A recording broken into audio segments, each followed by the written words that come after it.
ñu dem rek yi ñëwaat.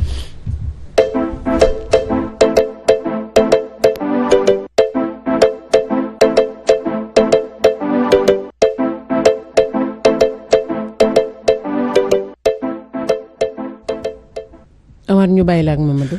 jërëjëf ajaratu Mamadou Niang nuyoo bi moom jàll na ba pare léegi ñu sóobu ci waxtaan bi rek déjà di fàttali ni yow da nga ëmb kuréel goo xam ne ñi ciy bokk danoo amee accident. fi ñu doon liggéey wala ñu nekkoon seen yoonu liggéey. accident dab leen ci kuréel gi ci ñaata lañ toll. merci Omar maa ngi nuyu encore ñëpp di la gërëm ci sa question boobu effectivement ñun dañoo am benn association boo xamante ni yàgg na nag depuis 1973 la mais Sénégal ñu bari xamuñu ko woon depuis 2021 la que ñi commencé xam man bon bokk naa ci association bi depuis 2005 parce que 2005 laa def sama accident sama loxo. ma perte samay baaraam d'autres ñii dama perte seen loxo ñi am ñoo xam seen ñaar loxo am ñoo xam seen tànk. am ñoo xamante ni gisatuñu am na yenn jigéen ñoo xamante ni aussi seen jëkkër dana xëy dem di liggéey yi yàlla def ñu faatu ci yoon bi ñooñu danoo bokk ci association bi ñu nekk nag ñu takku toll nañ 7 à 8 mille ñu bokk ñu ñëpp au niveau de la caisse de sécurité sociale ñun foofu la ñu affilié wu ndax ñun ñëpp dañu doon cotiser caisse de sécurité sociale c'est-à-dire que ñun ay liggéeykat la woon ñu am CDI contrat à durée indéterminée ñi am contrat à durée déterminée moo tax ñun ñu bokk caisse de sécurité sociale def suñu association pour communiquer nit ñi xam suñu jafe-jafe xam lu ñu bëgg ak lan nit ñi mën a jàppale. ma suñu association bi. déjà ma njëkkee ci yow nan la arrivé sa accident. waaw bon souvent c'est une question ñu bari dañ ma koy poser.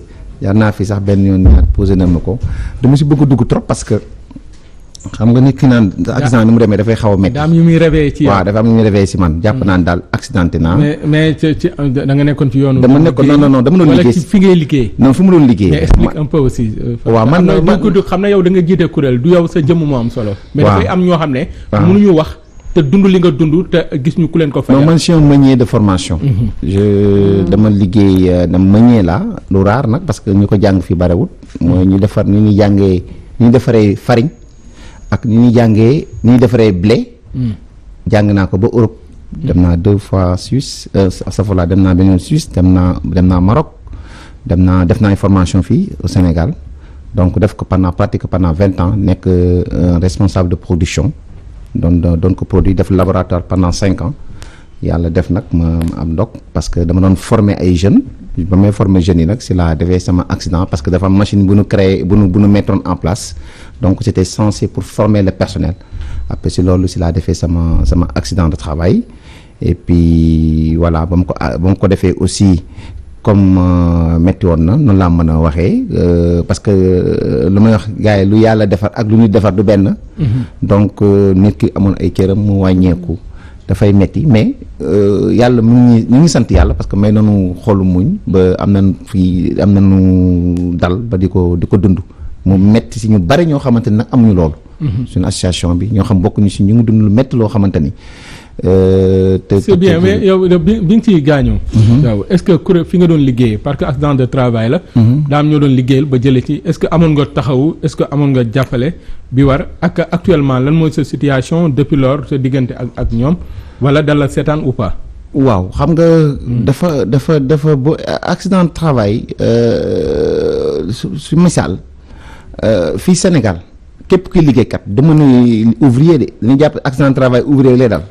képp kuy liggéeykat boo accidenté mooy nga jóge sa kër dem di liggéey accidenté dal la c'est-à-dire que sa tali bi nga am problème ak yooyu comme lu ngay wax sa waajoo yu scooter mëkk wala dara. loolu accident de travail la.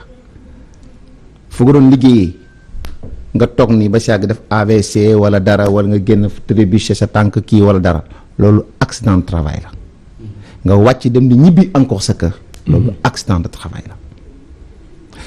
bu la dalee il faut d'abord nga xam foo jëm mu nekk loo xamante ne amul Sénégal moo tax ñun ñu am problème Sénégal fii ñu accidenté ñu bare sànq benn si waxtaan tuuti yaa ngi naa mais am na mais man yi nga wax ni xaw ma ko ñu bare xamul lan mooy accident de travail.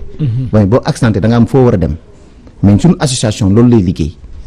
boo ñëwee am nañ président am nañ secrétaire général man maay chargé de com bi ak tout da ngay ñëw ñu wax la fan ngay jaar lan ngay def ba déposer say kayit pour que ñu bokk la nga bokk ci ñu accidenté de travail mais parce que généralement les employés là mooy les employeurs mooy ñu lay jël di liggéey boo defee accident de travail début bi Sénégal mu mel noonu dañ lay jël xaw la kii yooyu ne la bon accidenté mais après dañ lay ranger ci ndogalu yàlla la yàllaa ko dogal jeex na après ñu dem ba ci biir yàlla def ñu bari dañ fi jaari faatu mais après da nga koy fàtte ni yàllaa ko dogal mais man comme man sama cas comme boo ci bëggee il faut ma wax ci tuuti parce que bëgguma sax ci wax fu ma doon liggéey laa dafay accident wax dëgg yàlla directeur bi fa nekkoon taxawu na ma jàppale na ma bien que fayuñu ma 100 francs fu ma doon liggéey te bare naa ci cas nag. fa nga jaaree ñàkk ca liggéey. fa laa jaaree après ma toog tuuti quelque temps comme ni ñuy def rek xaw la kii tuuti bëlëf la mais la tuuti nga xaw a souffler tuuti ba xaw a jàppaat tuuti confort rek ñu créel la daal lay génne dàq la indi comme on dit en douce noonu la ñuy def te lu ci ëpp nag ñu koy def mooy moo tax sunu mbokku nasaraan yi da ci am ñoo xamante dañ ko mën ak sunu mbokku naar yi mën nañ ko lool sunu mbokku noo naan ñun africains ñoo gën a am tuuti yërmande foofu mais ñun dafa am ñoo xamante ne ay tubaab yoo xam ne dañoo am toujours benn esprit d' esclavage benn esprit de colonialisme bu nekk si ñoom ñoom bu ñu ñëwee dañ lay jël jàpp la naxanteeg yow rek bu na naxanteeg yow ba nga xaw a kii ba toog ba nga yaakaar yaa ngi sa confort rek ñu xëy ñu dàqal parce que dañuy xam ne lu nga mel mënatoo ko parce que boo accidenté imagine ko amul ñaar loxo am benn loxo man gis naa koo xam dafa am ñaar loxo amatul benn loxo la am ñaar loxo la am yëpp a dagg mënatul liggéey bi comme mu doon liggéey mu xëy daal di koy génne dàq noonu te comme man ak ñu bare man j'ai pas été indemnisé kenn amul benn zéro ñoom duñu même su ma tudd naa ko ci télé wax société bi yaakaar ni sax dinañ réagir pour def communiqué ni jox nañ ma lii ak lii mais jusqu'à présent ñoom joxewuñu dara te je suis pas le seul beaucoup de cas loolu mooy problème bi parce que dañuy am problème boobu accompagnement bi du yàgg d'ici quelque temps rek après même d'autres ñoo xam ñu leen accompagner actuellement ils sont des accidentés ñu ngi ci entreprise yi ils vivent lu métti ci biir parce que benn doo am promotion interne dootoo am ko la jëlti promotion interne mooy liggéey waaw lu gars yi di liggéey fii toog fii di caméra bu yàgg da ngay bëgg présenter wala da ngay bëgg nekk leneen ak leneen mais da ngay limité parce que mënutoo ko def voilà donc ñu bari ci ñoom macha allah yàlla def na ñu bari ci ñoom seen promotion dafa limité ñoo bari liggéeytuñu dàq na leen fu leen liggéey fayatuñu leen. léegi man kii bi ma bëggoon a laaj parce que li nga wax ni maanaam bu ma la déggee. ki nga xamante ni ki tey yéen seen association bi ki nga xamante ni bi tey mbir mi dal na ko. dafa mel ni tàllaloo ko loxo sax pour mu ñëw dugg si. bu mu ci kaw bu ma la déggee maanaam bu même boo duggee tamit da ngay ñëw yokk lim bi rek waaye moom dara du sotti parce que bu ñu demee ba ki nga xamante ni yow mi yore communication bi.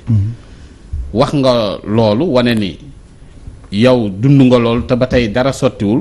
kon keneen ki nga xamante ni kii tey mbir mi dal na ko est-ce que dina am courage du ñëw ci yéen est-ce que du nekkoon association bi de bu ma fa demee. est-ce que damay perdre sama temps mais liñ ma war a lijjantil dara du ci socc wala am ngeen ñoo xam ni lijjantil ngeen seeni mbir association bi taxawu leen ba seeni mbir yemb wala loolu amu ci. ça merci ci question boobu parce que effectivement association bi yàgg na. association bi loonoon lu gënoon tax association bi sax mooy lu gënoon tax mu gënoon am suñu mag ñi ci nekkoon. mooy entre la caisse de sécurité sociale ñu ciy ànd bu ñu amee yenn affaires yi ñu waxtaan seeg yooyu concertation avec la caisse de sécurité sociale parce que caisse de sécurité sociale lañu basé wu. mais effectivement mais depuis un bout de temps ñu doon commencé def ce qu'on appelle benn campagne de communication pour nit ñi xam nu parce que ça comme lu kii di wax nit day accidenté léegi nii tey. mais du xam fu mu jëm. waaw mais bu ñëwee si ñun yàgg nañ ko ne naan ko defal lii déposer lii ak lii ak lii ak lii ñun rek ñoo koy def Sénégal. amul Sénégal képp kuy accident boo ñëwee si ñun nee na tel kayit ak kayit ngay déposer man te amuñu fond. kenn jàppale wuñ dara man ba may ñëw fi ñaata plateau laay def man maa passé sama bopp. ba may ñëw fi man maa passé sama bopp te amuñu benn fond koo xamante ni wala dañuy dimbali déedéet. ñun lépp lu ñuy def dañ koy def par bénévolement parce que dañ koy def dañ ko dem envie def ko pour dimbali nit ki. effectivement parce que tey jot na pour nit ñi xam te pour vous dire man dépp ba ma commencé plateau télé di expliquer nit ñi ko accidenté da ngay ñëw vers man y a beaucoup de jeunes yoo xamante ne accidenté leen woo nañ ma téléphone man la defal nii ak nii ak nii. am ñoo xamante ne noonu la leen dàq ba ma wooy waa ji koy woo ni ko je suis le chargé de com revendication waa ji dafa reculer. alors que da ko doon dàq. yooyu yëpp xam na ni léegi derrière il y a des gens qui sont là. qui surveillent. Ouais. donc et loolu moom moo si am solo xam nga sànq ba may wax sa waay dana ma sa waay après il faut am sa numéro pour jox ko sama copain bi c'est un accident de travail. dama leen expliquer lan mooy accident de travail. dama leen sama bos man ma defee accident de travail dama ñëw foofu hôpital principal benn waay ni ma sa affaire baax na. sa affaire baax na. waaw man ko lu tax. comment. waaw sa ni ko loo xam dag nga ne ko sa affaire baax na. ma def ne loo fekk ma yuux mu ne looy yuuxu bul yuuxu sa affaire baax na. man ko mais sama affaire baax na may lan mais kii dafa kii booy saa nga ma lan la main gauche wala main droite man ko main droite mu ma yow tekki nga. tekki nga noo tekkee. man ko voilà. léegi nag xam nga ce qui s'est passé ça. moom mujj noppi. parce que man dama doon yuuxu. waaw dama yuuxu parce que léegi waa ji xam naa ne ay ménga wala Fall la sant. sant Fall ñang la sant. sa mbokk ñageen la. léegi ma ne ko kii naa ma ko jege pour ŋàdd ko. waaw. mais après waaw oui parce que imagine nit ki nekk jeune. waaw am 30 ans. waaw. am accident. waaw nga war a xool nan nga si war a génnaatee. mu naan ko tekki nga. nga tekki nga. seetal loolu. waaw wax te ju man ñaaw wax ju ñaaw te man ba ma accidenté caisse sociale fayu ma dërëm. société bu ma doon liggéey fayu ma dërëm. waaw parce que même sax bu ñu la fayoon mënu la fay. loxo bi mën na ma fay loxo bi. waaw mun te fayu ñu ma dërëm te ñaata lan si ñun. ils sont beaucoup kooku nit ku bon la. non ils sont beaucoup. ñaan ñu bari nañ si àdduna fii ñoo xamante ni nee naa la nit ku ñuul généralement ñoo si aw tuuti yërmande dina la accompagner parce que gis naa si ay femmes yoo xam mais am na xam ne dañoo perte seen jëkkër. waaw man seen association am na femme yoo xam ne dafa perte ay femmes yu bare. mais dañ leen ñu jël seen ay doom. fu mu ko dugal mais est-ce que am na ay résultats comme ça foofu la bëgg a waxee maanaam xeex bi ngeen di xeex mu leer na ni tey jii am na waajoo xam ne yàlla nattu na ko. mu am accident du travail ngeen topp dossier ba mu am ci ndam est-ce que. bare na. nee naa la ñun kay nee naa la mooy lu ma wax léegi am na ñoo xamante ne da ngay dem caisse sociale ñu ne accident bi du accident. du accident. déedéet c'est-à-dire que yow yaa ko tey. yaa ko tey. waaw. pour gagner de la loxo moo dagg fii tak. loxo bi moo dagg ba dem. waaw fii la dagg mu dem waa ji ne ko non. yaa ko tey. yaa ko tey parce que waa ji moom ba ngay accidenté mënoo nga def attention. naar bi loolu la ko wax. naar boobu bon. dem caisse sociale ba mu demee caisse sociale gars yi waa caisse ni non moo ko tey. moo ko tey. waaw mooy faute inexcusable ba mu demee aussi gars yi loolu bind rapport bi mais ñu topp ko ba gars yi bi reculé. fay amul. waaw par ñetti weer lan lay fay. par ñetti weer. waaw 30 000 ak ay 40 000 50 000. par ñetti weer. waaw. waaw léegi yéen loolu mais xam nga tamit ngeen changer système mu xeex. xanaa ñoom bu ñu leen defalee seen CDI yi. duñ ko yóbbu inspection du travail. en kay da ngay am CDI am matricule et tout. mais non mais ça concerne à tous les travailleurs. moo tax ma ne tous les travailleurs au Sénégal ils sont en danger. ah oui ils sont en danger. bu dee loolu la kañ. koo parce xamante que yow ni yaa ngi liggéey te la nekk di wax. oui. est-ce que yéen yaakaaru leen ni association bi c'est pas que ni sax bon dafa la war dal rek nga soog cee bokk mais képp koo xam ne yaa ngi liggéey war nga adhéré ci am na association benn femme bu nekk seen benn télé. waaw ba mu fa demee seet loolu la ma njëkk a wax. dafa ne ma képp koo xamante ni. waaw day liggéey di xëy di wàcc. dafa war a bokk seen association. ba noppi di cotiser. c'est que il faut que association bi am neneen nu muy doxawee. ba noppi di cotiser ñi nga xamante ne bi ñooy cotiser ñooñu xam nga tey mën ngeen a créer loo xam ni ñi nga xamante ne bi peut-être ñu ngi ci bokk yàlla defal na leen bon dara jotul leen mais mën nañuy ci kees googu sax mën nay dimbali ñi nga xamante ni am nañ doog ñu leen di jël en charge parensaay ci yenn yi nga xam ne parensaay mën na affaire bi mën na ne këtt na jonn nit ki mën na bañ a am lu mu looloo tey taxawu bañ a am mais nga xam ni association bi dina jël yenn yi en charge ci diggante bi nga xamante ni bi mbir mi nee na këtt na jonn comprendre nga di ko defal nit ki fayal ko yenn yeeg yooyu mais yooyu il faut kees am xaalis am te loolu ñi koy cotiser mooy ñi nga xam ni ñooy valide yi xam ñooy liggéey est-ce que yéen a ngi xalaat ci côté boobu. ma ni ñu ngi si xalaat. moo tax actuellement ñu ngi def communiqué. depuis 1 an 2021. alors yàgg na depuis 1 an ngeen def communiqué. non léegi 1 an ñu ngi def ay communication yombul nag. non mais dafa war a bar. waaw mais depuis parce que lu tax bu bar. yor ñu xaalis. bu fekkoon dafa non mais c'est que tey. non mën ngeen a commencé. waaw ni parti politique yi di fonctionner. dugg ci société ak yooyu bon sensibiliser nit ñi jaay ay kii nit ñi nga xamante ni bi bëgg nañu adhérer ñu commencé adhérer. xam nga am na yoo xamante ni bu ngeen ko defee dugg ci yenn kii nit ñi dinañ commencé jënd ay kii. wax xam ni bokk nañ ci. xam mu nga am tàmbali quoi. li nga wax ni idée la. mais dafa nekkoon tollu ni suñu association ay mag lan. ay mag lañ. ay mag ñoo si nekkoon c'est-à-dire que président bi même ñi ñëpp ay mag lan. waaw mais yéen ñii comme yow mii sa classe. waaw moom la moo tax ñun moo tax depuis temps. depuis un bout de temps. si leen commencé ñu def communication di génn di wax. te ba ñu ko génnee di wax pour vous dire que suñu problème nu mu sensibiliser le président de la République monsieur Macky Sall. daf see wax. en conseil des ministres. en conseil des ministres 3 fois. Première fois c'était le 3 novembre. conseil des ministres. mu génne ni ministre du travail il faut s'occuper des problèmes des accidentés de travail. waaw 2021. mu musul am sax benn président musul wax suñu. waaw. conseil des ministres moom bu ñu fa wax rek moom c'est sérieux quoi. conseil des ministres. occupé et puis mu ni ko suñu revalorisation. xam nga ñun booy def accident de travail da nga am ce qu'on appelle benn rente mooy benn salaire. waaw salaire boo xam 30 000 la 20 000 am na koo xam ne ay 7 000. am na ñoo xam 10 000 la ñu am ñoo xam 14 000 mais imagine kooku def accident de travail ñun léegi chaque 2 ans dañ ko war a revaloriser 10%. dañ ko war a yokkal 10%. ministre même le président wax na code bi pour ministre bi décret 81 10 41 la. du 31 octobre 81. waaw ni ko pour ñu revaloriser les accidentés. alors que 4 ans ngi nii amuñu revalorisation te chaque 2 ans dañu war a revaloriser chaque année chaque 2 ans 10%. mooy chaque année 5%. mais gisoo leen dara 4 ans. non moom c'est que xam nga yoon bi mu jaar.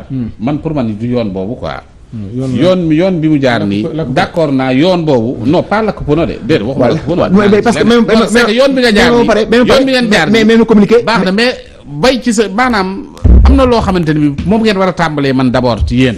pour seen kees yi am xaalis. d'accord loolu il faut ngeen dem ko def tamit. d'accord li nga xam moom dëgg la dinañ si bàyyi xel. teg si encore imagine mu wax ko le 3 novembre. wax ko le 1er décembre. ne ko nag toppatoo code de sécurité sociale bi. le 26 encore janvier. mu wax ko monsieur Samba si mais ngir yàlla toppatoo code bi ba kooku même dafa registre le président de la République. parce que les travailleurs warul di wax ñetti yoon. mais non warul et puis ñetti yoon ñu jox la directive jusqu'à présent ñun gisuñu dara. ñu convoqué wuñu mais xanaa balaa nga ñun sax lañu war a gën a convoqué. président taxaw na wàññi na ceeb bi ñu xëy boutique yi yokk. mooy le ministre Samba si. Sénégal mais c'est vrai parce que da nga naan xam nga man. j'ai ça moi j'ai l'habitude de le dire. nous avons un président boo xamante ni. qui écoute son peuple. nous avons un président. buy déglu jeunesse bi. ah bon oui. ma dama ko gëm. parce que lu tax. lépp lu am. problème Adji Sarr problème leneen ak leneen da ngay gis président day jël ay décisions. waaw. ah bon ba si bërki démb bi passé ba Sénégal gagné dafa jël décision mais férié.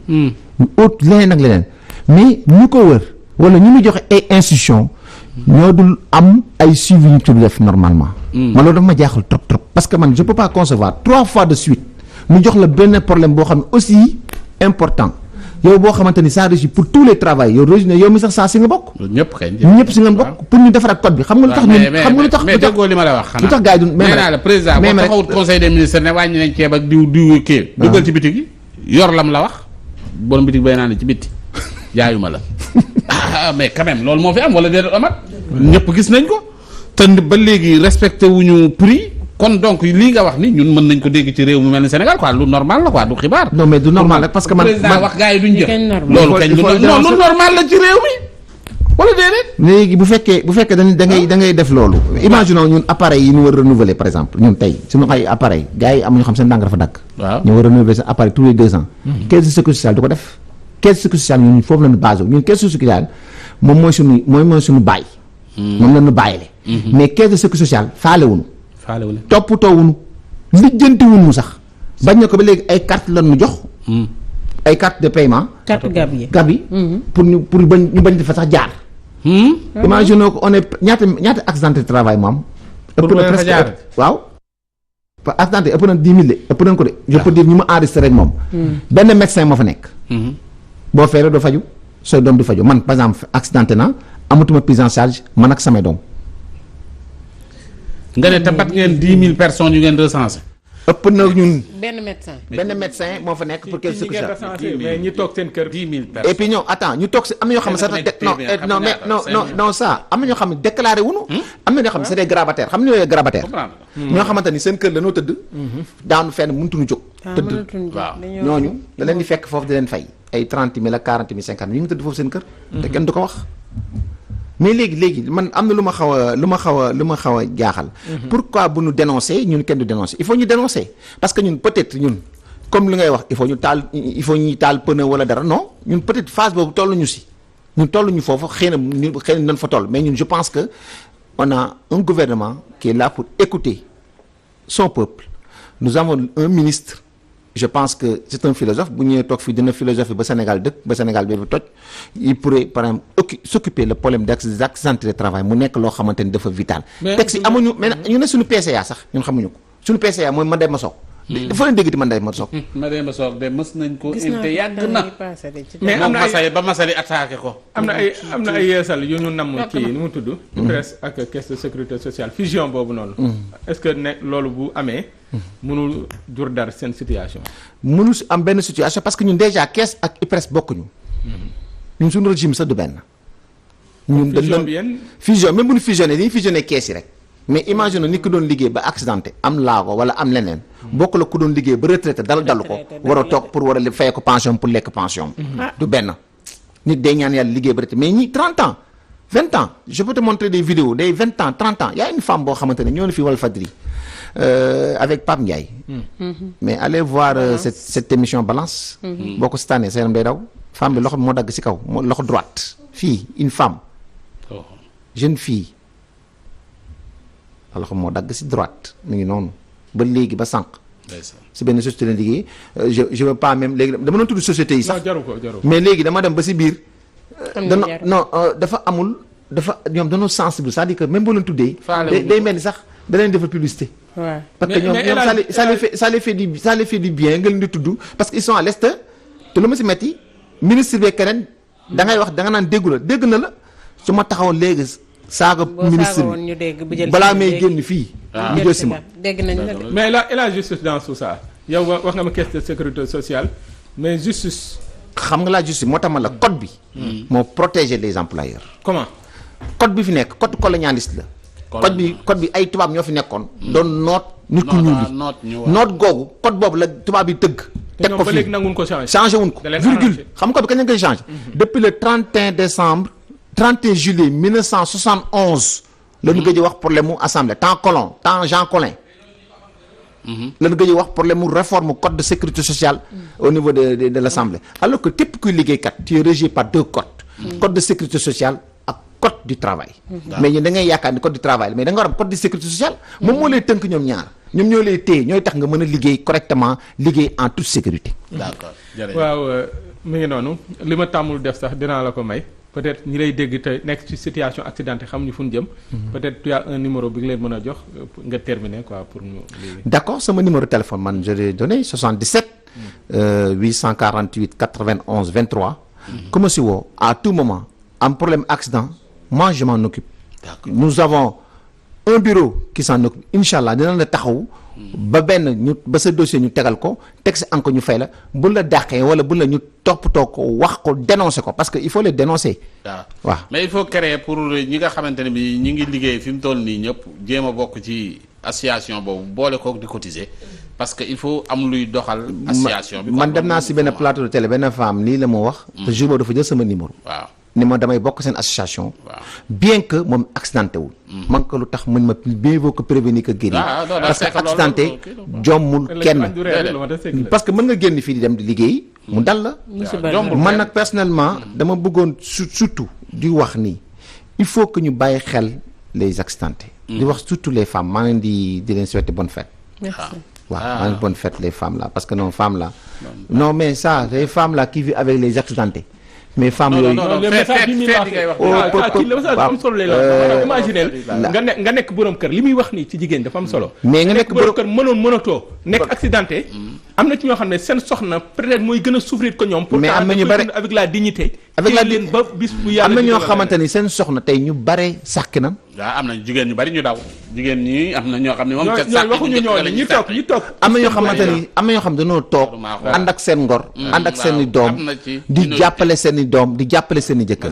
moo tax ma ne gi nga femmes yi maa ngi sant yàlla maa ngi leen di wax ni. journée bu leen si bàyyi xel femmes yi toog ngay wax. waaw femmes yi toog ñi daw kañ jaruñoo sant. waaw ñu daw tamit xëy na seen xel toll foofu rek. ça c'est un ex. waaw mais dama bëggoon pour ñu daw aussi ñenn xam naa ni moom lu ma mënti wax rek mooy. dana bàyyi xel ci journée de la femme bi. parce que ñoom macha allah c'est des personnes yoo xamante ni c'est des femmes yoo xamante ni danoo brave dañuy nekkal ñoo xam danoo accidenté danoo nekkal ñoo xamante ni tey danoo mën a tund sa borom kër di xëy di wàcc doon am presque 500-600 000 francs xëy ñu accidenté dàq liggéeyatul. mu toog war ko gérer ak feebaram ak métitam amul prise en charge amul dara ay doomam amul toute prise en charge léegi boo ko waxee nit dana mi attends ban contrat la amoon si pourtant ay contrat yu baax la amoon ay contrat à bon uniforme waaw man mii di wax j'étais un cadre de production def laboratoire dem jàngi donc su ma demee ba ni man je suis assez placé assez mieux pour wax leen ko loolu moo tax xam nga ce que veut dire cadre de production nekkul ay loo xamante ni kon contrat falaa ngay am du dëgg donc man contrat bu béton la amoon mais ba nu ñëwee def sama accident ba la bëggee génne du nekk nan la ko def du nekk nan la ko bundaxataal génne la sànni la sibiti te man je me dis que man maa si gën a tuuti cas ndax sant naa yàlla sax mën naa toog fi di wax d'autres maa bëgg nga dajale leen fi 10 mun ñoo ñëw dañu dem ba nekk ay complexé ils pensent qu'ils ont des problèmes ils pensent que ñoom dañoo am ay jafe-jafe dañoo yaakaar ni ñoom seen bi parce que nu leen di rejeté société bi dañuy dem ba yaakaar ni da nga am problème fekk non société bi ñoo am problème mais un accidenté n'a aucun problème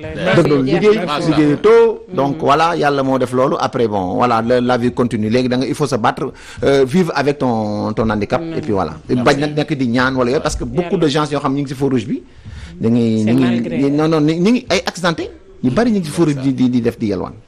oui jërëjëf mi ngi noonu yow da ngay jihaat yàlla na suñu borom taxawul may la ndam ci li ngay yëngu. amiin amiin Mamadou Niang accidenté du travail moo leen doon waxal tey. mi ngi noonu rien sans commentaire. non voilà c'est ça voilà. en tout cas message bi yàlla na ko sunu njiit yi ak autorités yi nga xamante ni ñoom ñoo war a autorités compétentes yi voilà ñoom yàlla nañ ko dégg rek. te buñ ko déggee aussi ñu taxaw ci jafe ci. waaw jàppale leen ndax day situation moom am na fu muy toll day metti trop. waaw ñu ngi lay jaajëfal Mamadou Niang ma rappelé ni rek moom mooy chargé de communication et revendication de l'ANATAD di association nationale des accidentés de travail et leurs ayants droit merci beaucoup ñu ngi lay jaajëfal ñu dem àndandoo yéen ci musique Sanjogu dalal ganam